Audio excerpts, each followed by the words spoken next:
systemka aan dad adduun weynaha kaga dhaxeeyaan waxa weeye adduun weynaha oo dhan xidigani dhibaatada ku keenayay waa la ogaa waxa saaka laga wada hadlayna maaha ta aan dhaxda adduun weynaha ku noqdayna waa taa waxa weeye markaas Somaliland iyo Soomaaliya markaa ku noqdo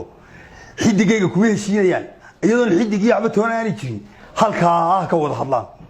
xaqiiqda marka aan laga tagay nasiibkayga anigaale ciidan Mareykan baa la tagaya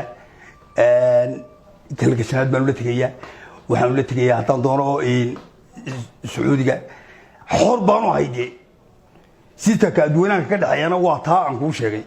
saylici waxaan weydiinayaa systemka aan ku helay iyo halkaan ka helay iyo halkaan ku qabtay iyo wixii aan ku qabtay haddii uu ka hadli karo wax kala socdo oo ninta furi karaabano arkaa ma aha taasi wax macquul ah